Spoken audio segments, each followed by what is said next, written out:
Olá, queridos irmãos e irmãs, sejam muito bem-vindos a este canal. Tudo bem com vocês? Para vocês que ainda não me conhecem, eu me chamo Mari Garcia e se você ainda não está inscrito aqui no canal, este é o momento que você pode se inscrever. Ativa o sininho aí embaixo para o YouTube te avisar toda vez que eu postar um vídeo novo por aqui. Me segue no meu segundo canal, o Bíblia Falada Mari Garcia, e também nas minhas redes sociais, Instagram, Facebook e TikTok, ok? Eu tenho meu Telegram também, se você quiser participar deste grupo, desta família, vai ser um prazer ter você lá junto conosco, ok? Quando chegou o dia de Pentecoste, estavam todos reunidos em um só lugar. De repente veio do céu um som, como de um vento muito forte, e encheu toda a casa na qual estavam sentados. Apareceram línguas de fogo, que se separaram e pousaram sobre cada um deles. Todos ficaram cheios do Espírito Santo e começaram a falar em outras línguas, conforme o Espírito permitia que se expressassem. Foi depois que o Espírito Santo caiu sobre eles que os 120 no cenáculo foram capacitados para testemunhar aos não salvos. Eles falaram em várias línguas e algumas que eles não conheciam, mas o Espírito Santo lhes deu palavras.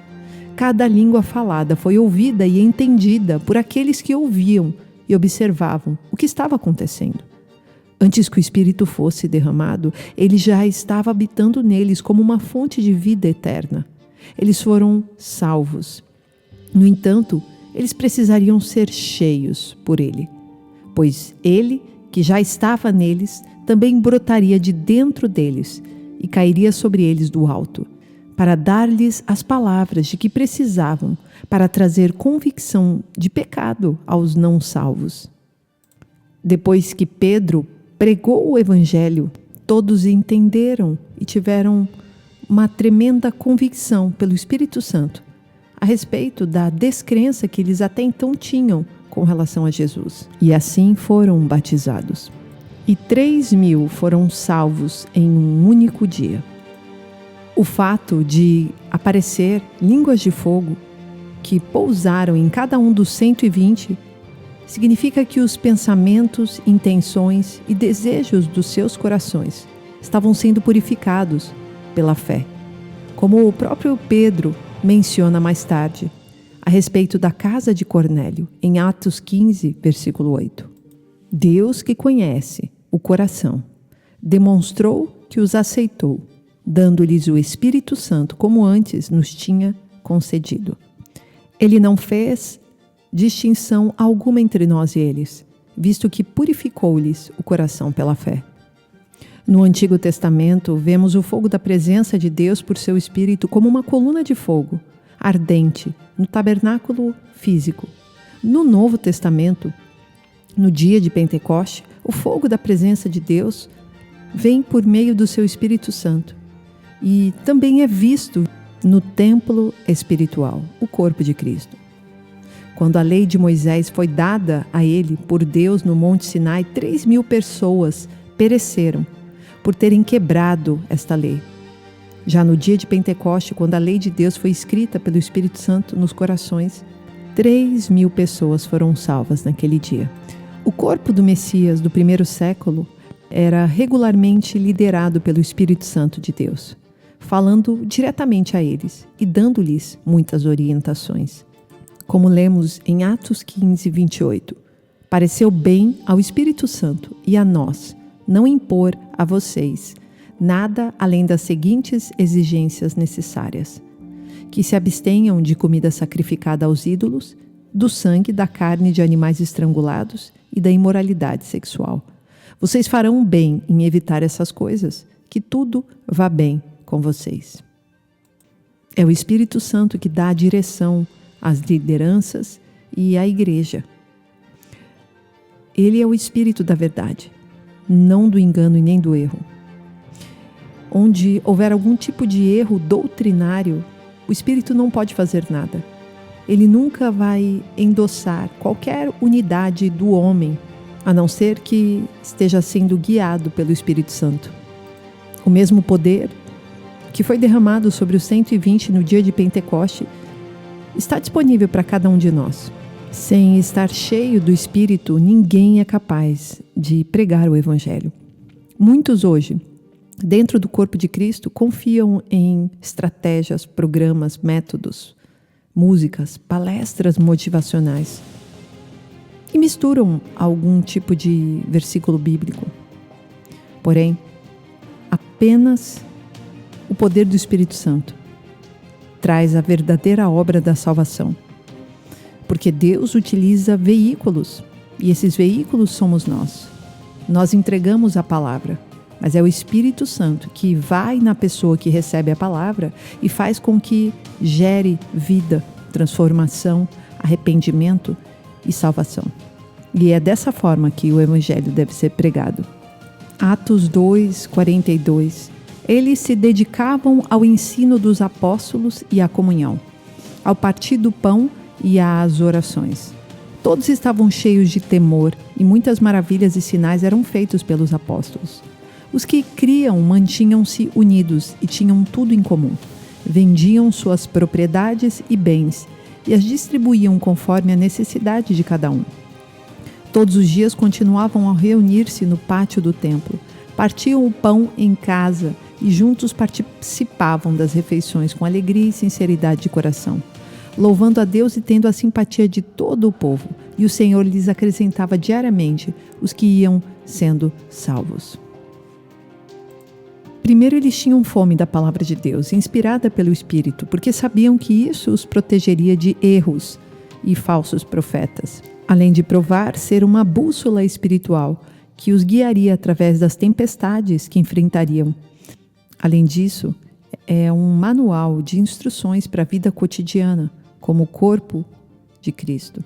Em segundo lugar, eles se dedicavam continuamente a 3 outras coisas: a comunhão, ao partir do pão e à oração. E as 3 coisas estão interligadas. Enquanto estavam juntos, desfrutavam do partir do pão, da adoração, da partilha dos bens uns do outro e de tudo aquilo que o Espírito falava no coração de cada um. Então eles oravam intencionalmente. Atos capítulo 4, versículo 29 diz: Agora, Senhor, considera as ameaças deles e capacita os teus servos para anunciarem a tua palavra corajosamente. Estende a tua mão para curar e realizar sinais e maravilhas por meio do nome do teu santo servo Jesus. Depois de orarem, tremeu o lugar em que estavam reunidos. Todos ficaram cheios do Espírito Santo e anunciavam corajosamente a palavra de Deus. Da multidão dos que creram, uma era a mente e um o coração. Ninguém considerava unicamente sua coisa alguma que possuísse, mas tudo lhes era comum. Com grandioso poder, os apóstolos continuavam a testemunhar da ressurreição do Senhor Jesus, e grandiosa graça estava sobre todos eles.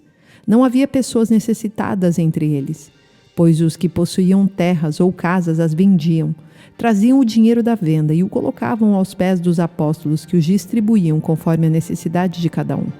Unidade é algo que somente o Espírito pode produzir.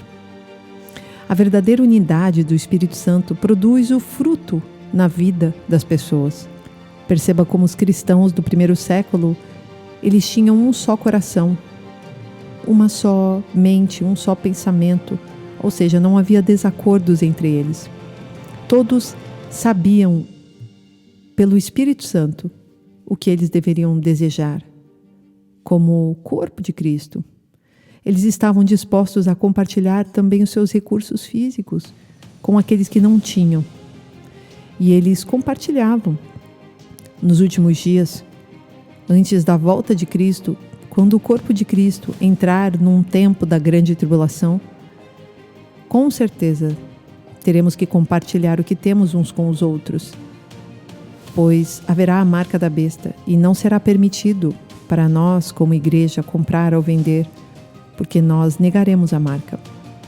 Então voltará o tempo em que a irmandade entre nós cristãos deverá ser mútua. Mas hoje podemos despertar para isso. Precisamos agir como o corpo de Cristo e não apenas nos preocuparmos com nós mesmos. Precisamos olhar para o necessitado e para todo aquele que necessita hoje de misericórdia do Senhor. O livro de Atos é um modelo padrão de Deus para o corpo de Cristo.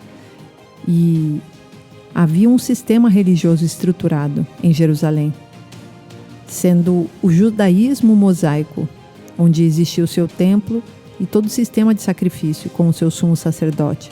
As pessoas em Jerusalém, especialmente os líderes religiosos, alguns dos quais haviam até participado do julgamento de Jesus, pedindo a sua crucificação, ainda frequentavam o culto no templo regularmente. Como as pessoas da época de Jeremias, que não conseguiam imaginar a destruição do templo pelos babilônios, os judeus em Jerusalém não conseguiam imaginar o templo sendo destruído pelos romanos. Eles confiavam em um sistema religioso que era válido, biblicamente falando, mas espiritualmente falido. Está chegando um tempo quando tudo que Deus não estabeleceu será abalado. Todo aquele que não estiver sendo guiado verdadeiramente pelo Espírito Santo, e aqui incluindo denominações, vão cair por terra. Não vão conseguir se sustentar em meio a pressões do mundo e de todo o espírito do anticristo. Quando as coisas ficarem mais escuras e as trevas forem aumentando, a glória de Deus estará aumentando em meio ao corpo de Cristo. E cada um que representa as pedras deste templo espiritual estarão mais brilhantes e receberão mais uma porção do Espírito Santo de Deus. Isaías 60, versículo 1. Levanta-te, resplandece, porque já vem a tua luz, e a glória do Senhor nasce sobre ti. Pois eis que as trevas cobrirão a terra, e a escuridão os povos. Mas o Senhor se levantará sobre ti, e a sua glória se verá sobre ti.